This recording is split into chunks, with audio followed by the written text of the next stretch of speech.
a short clip that I will have up here for just 1 minute or so, and then I'm going to be removing it to put it on other platforms. Would love to hear where you're from and who you are, and also would love to get you to follow my newsletter or subscribe to my newsletter. Go to swiftbuyer.org, where you're going to be hearing a lot more information that I'm not going to be able to disclose here today. But I think I'm live. There we go. Yeah, now I see we're live.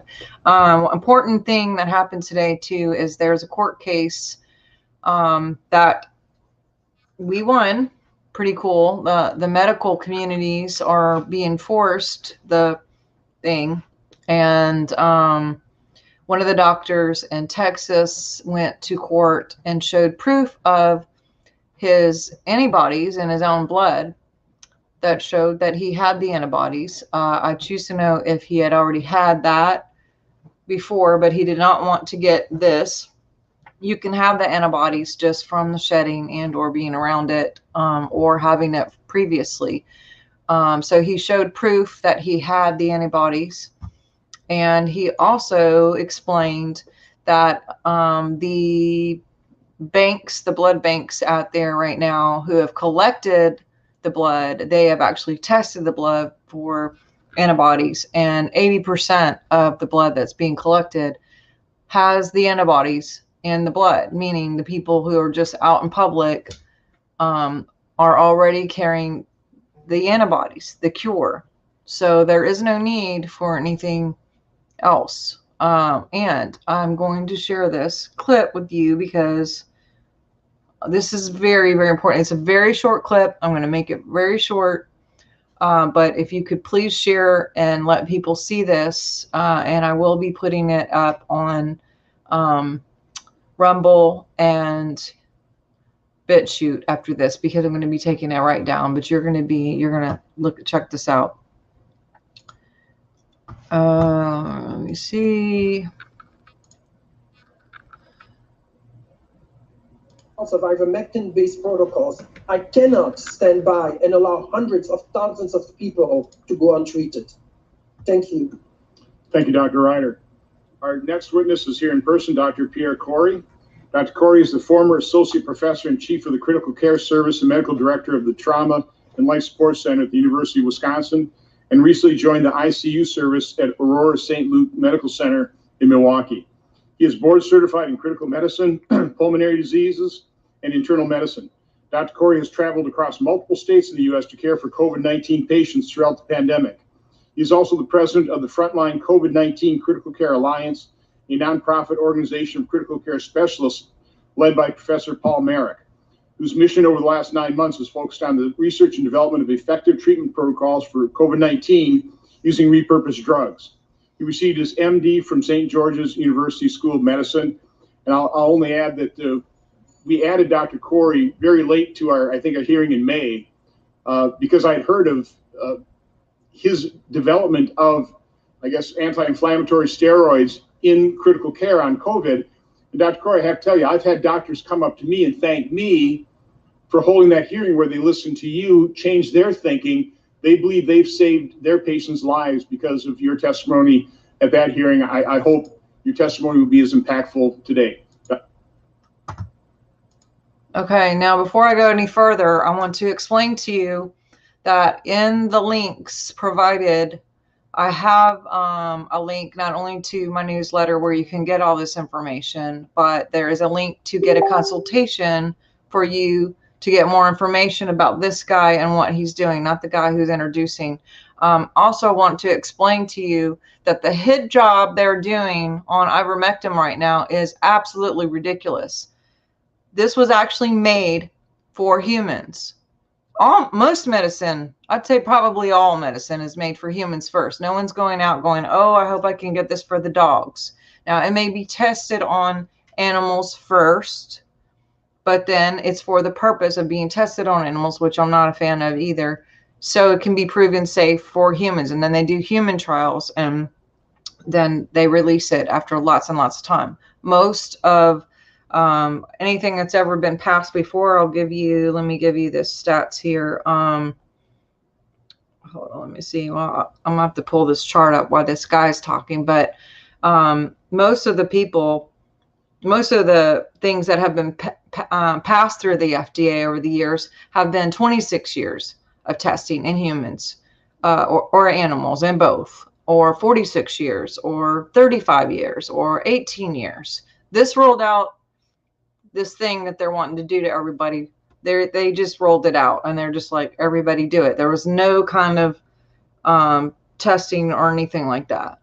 So, I mean, there was on animals, which the animals died. So, but you can go to this clip, the link that I gave you. You can set up a consultation.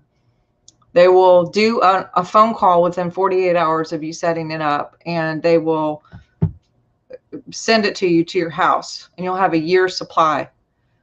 This is going to explain a little bit about that, but I just want to emphasize they are really putting it out there that anything even at the Tractor Supply or at the vet or wherever is not equivalent. The ingredients are the same.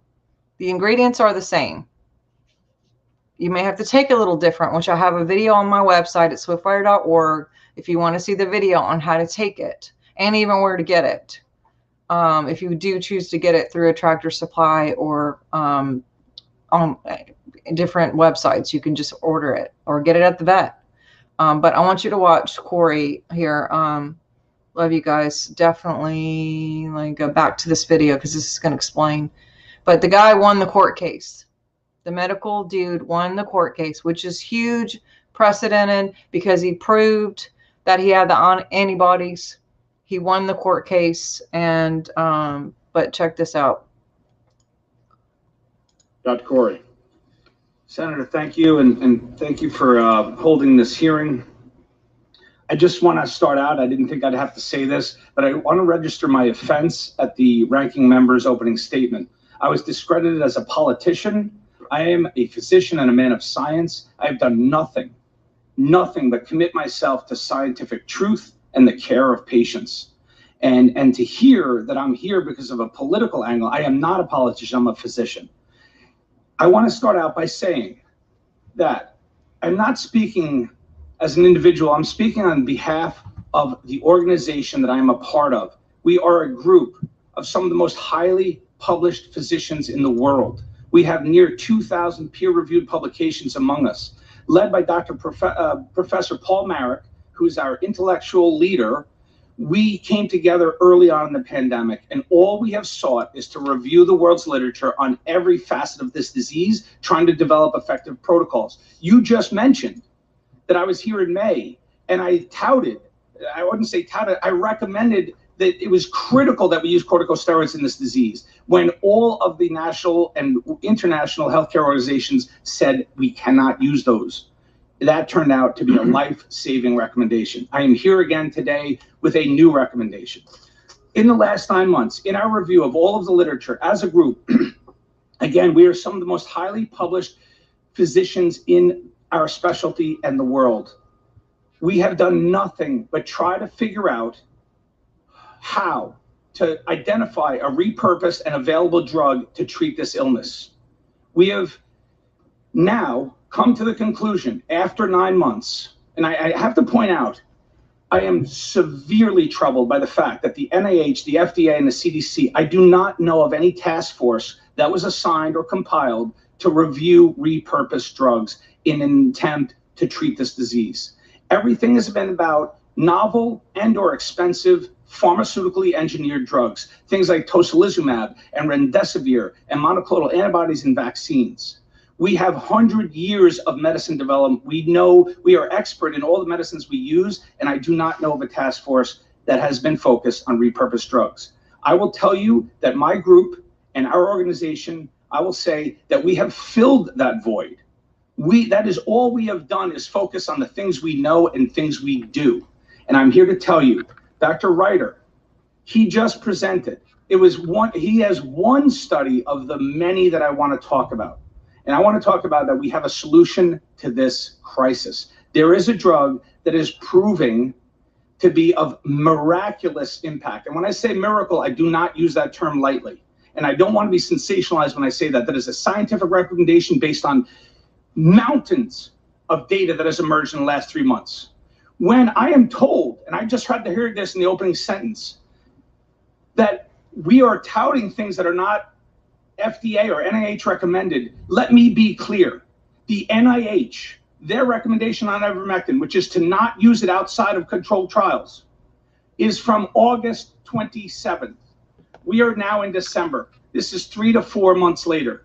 Mountains of data have emerged from many centers and countries around the world showing the miraculous effectiveness of ivermectin.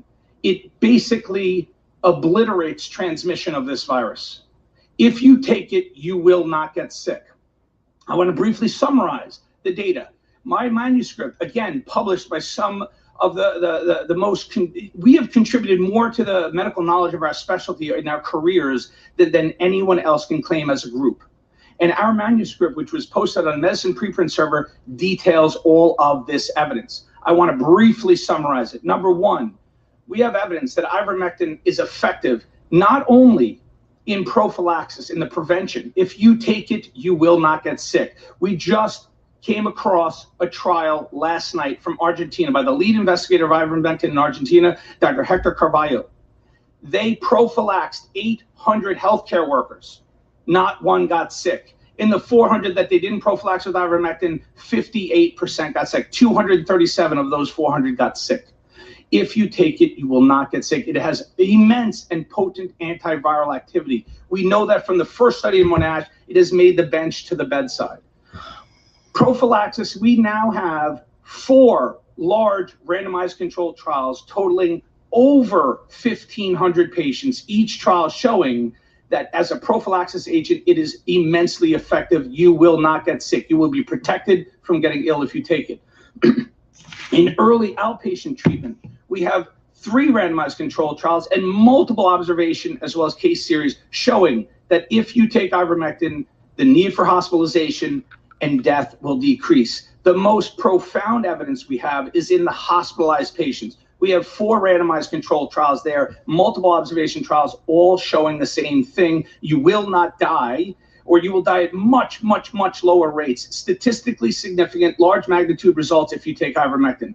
It is proving to be a wonder drug. It has already won the Nobel Prize in Medicine in 2015 for its impacts on global health in the eradication of parasitic diseases. It is proving to be an immensely powerful antiviral and anti-inflammatory agent. It is critical for its use in this disease. We, again, stand by our manuscript. It is a scientific manuscript. It's been submitted for peer review, but please recognize peer review takes time. It takes months. We do not have months. We have 100,000 patients in the hospital right now dying. I'm a lung specialist. I'm an ICU specialist. I've cared for more dying COVID patients than anyone can imagine. They're dying because they can't breathe. They can't breathe. They're on high-flow oxygen delivery devices. They're on non-invasive ventilators, and or they're sedated and paralyzed and attached to mechanical ventilators that breathe for them. And I watch them every day. They die. By the time they get me in the ICU, they're already dying. They're almost impossible to recover. Early treatment is key. We need to offload the hospitals. We are tired. I can't keep doing this.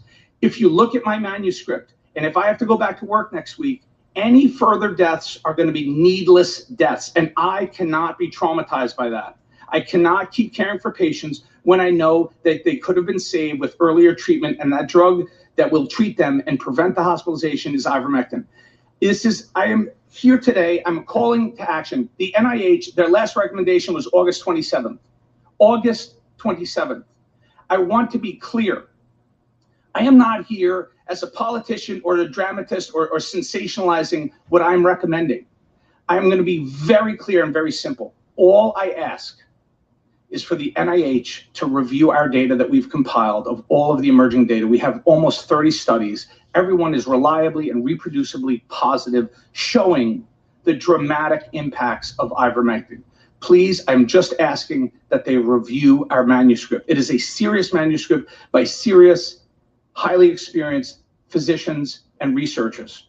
We have I cannot call on more credibility than we have. We're not just a random doctor who's saying that we have a cure. I don't want to say I have a cure. I'm just asking, review our data. We have immense amounts of data to show that ivermectin must be implemented and implemented now. Senator, the last thing I want to say is, you know who's dying here? It's our African American and Latino and elderly. It's some of the most disadvantaged and impoverished members of our society. They are dying at higher rates than anyone else. It's the most severe discrepancy I've seen in my medical career. And we are responsible to protect those disadvantaged members. We have a special duty to provide countermeasures. The amount of evidence to show that ivermectin is life-saving and protective is so immense, and the drug is so safe. My colleagues have talked about it.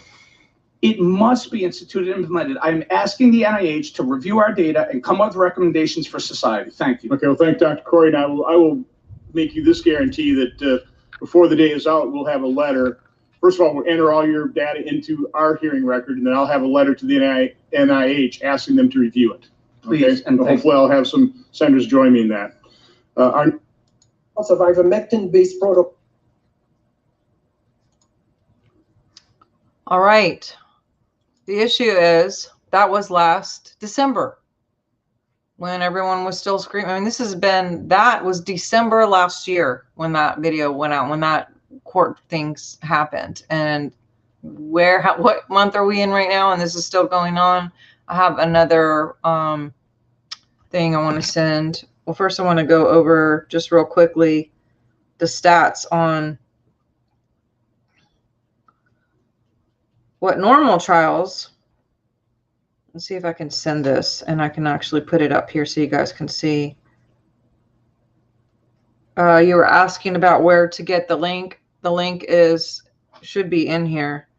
I'm going to show you a couple. Let's see if this will go through.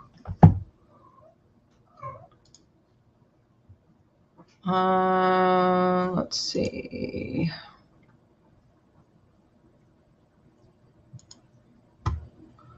Remove.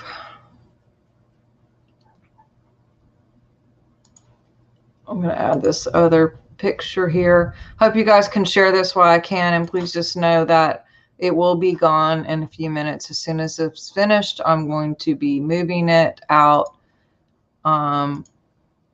so we don't get flags here. But check this out. Let me see if I can make it any bigger than that. Follow this guy. He's a big deal. This is the people who all had issues with death. This little blue line here at the bottom, if you guys can see that, all at the bottom. I wish I had like a thing. I don't know if you can see my mouse, but this line at the bottom is the people who used that ivermectin. Just saying. Let me see. I have one more thing to share. If I can get this chart.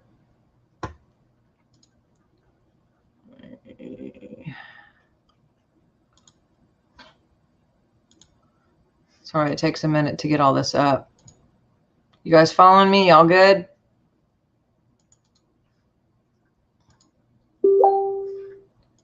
This is how long normal years, if you look at the very last comment, call in here, this is how long yellow fever, polio, measles, HSV, influenza, the very last one, the years to get everything approved, 35 years, 45 years, 46 years, 102 years, 12 years, 65 years, 59 years, 25 years, 22 years, 33 years, 38, all the way down. You see how long it took for the C. Not a good idea. If anyone wants to challenge, you can go look that up. I don't know if you guys happened to hear what he was talking about, but he actually said that this was a Nobel Peace Prize in 2015. Kind of a big deal. Been around for a long time. You guys can Google this. This has nothing to do with horses. I mean, yes, they use it in horses, and they don't need to use it in horses. It was not used for horses in the beginning. That's not what it was used for in the beginning. Let me see if I could make that bigger. There we go. It was used for horses after, because the people, when they were using it for viral things, for lymphatics, for a steroid, for inflammation, that's what it was used for. It was used for eyesight and blindness. What happened is they had a side effect of dumping out parasites, which I've been hearing lots of people who are getting on this or actually releasing all kinds of stuff in the body, which, you know, if you study a lot about parasites, disease works alongside of parasites for whatever reason, but that's another story. But that was a side effect. So they started using it for animals for parasites because it works so good. But let me see. This is a quote from Dr. Gold, Dr. Simone Gold. She said the CDC officially recommends administering ivermectin as presumptive therapy, giving medication without diagnosis to refugees. The FDA approved it for human use in February 1996, but the CDC is giving this to refugees without even a diagnosis. The media claims that ivermectin is only for a dewormer for animals. That is a flat-out lie. And yet the CDC officially recommends administering it to the border people, the situation at the border. They're getting ivermectin. Well, that's interesting. Here's another fun fact, if I could find it. I will find it. I'm going to find this. I'm choosing to find this. You guys getting where I'm at here? Let me look at this one thing. I'm going to show you a real live letter that went out. Let's see. Sorry, let me find it.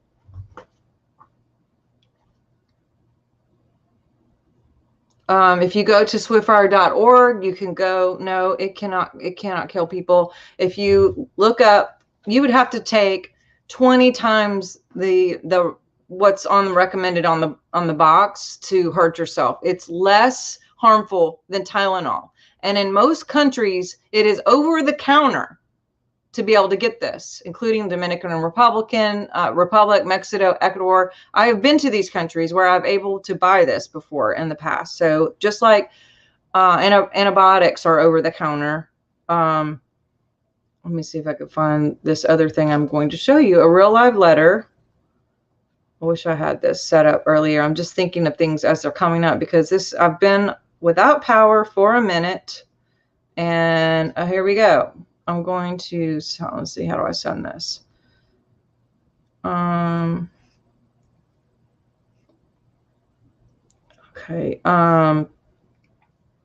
Sending it to myself, and then I will be able to add it here. Technology is my friend. I hope you guys are sharing this, and I hope you understand that this is going to be taken down in a minute. But if you go to swiftfire.org, I have a lot more information there that I can't even say here. All right, I'm pulling it up.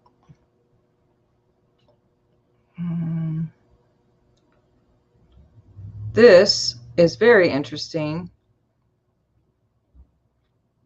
Little tidbit. Oh, God.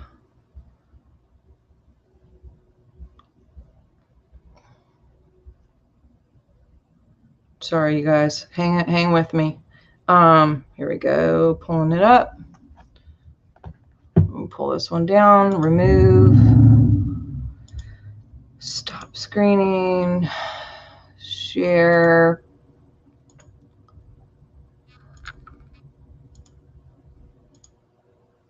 Oh, that's not the one. That's just one I just had. Let's see.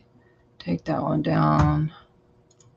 So yeah, all of this bull crap and this hit job with lots of different people regarding what this really is. This is interesting. Okay, here we go. Let me get my countdown. I don't know. Can you guys read that? It says the Louisiana Department of Health requested that the board's assistance distributing guidance to this document. Basically, it says do not use ivermectin to treat and prevent COVID. It was sent out to all the pharmacies that they were not allowed to use it. And then they retracted that. Here we go. August 25th, the board distributed a public health notice alert written to the Louisiana Department of Health at the request relative to the use of ivermectin in treatment. We received numerous inquiries about it. The board has no law, policies, or guidance documents relative to this. As a reminder, pharmacists have the right to exercise discretion when presented this prescription, including ivermectin, and as always, we encourage pharmacists to exercise this profession. So at first they were told you cannot use it, do not, and now they're like, oh, my bad. Now we were getting threatened, being sued, and all this other stuff. So we take it back. Now you can we'll just use your discretion. You decide, because they didn't want to be in trouble about it. So I don't know if you guys have had any issues being able to get it, but if you go to the link that I was talking about, you can get it, not only get it, but you can get a year's supply. All you got to do is take 5 for 5 days and then 1 a week for a whole year. And as he said in here, he gave it to 800 medical people who are all around the medical stuff. So they're around the spiked protein, they're around everyone who's been vaccinated, blah, blah, blah, blah, blah, versus people who are 800 of them who did not take it. And of the 800, you saw the numbers. I choose to remember how many. 58%, I think, of them got it versus the 800 who didn't get anything. Nobody got sick. You will not get sick is what he kept saying over and over. You will not get sick if you are on this. So I love you guys. I'm going to post this on Rumble and BitChute. Go to swiftfire.org. Get on the newsletter. There's lots of things there that you won't be able to hear about on Facebook or even in Rumble or BitChute. Scroll back through my blogs for the last year. You will have tons of resources that you can equip yourself with to understand and equip your friends with to let them get informed. Information is powerful. Love you guys. Talk to you soon.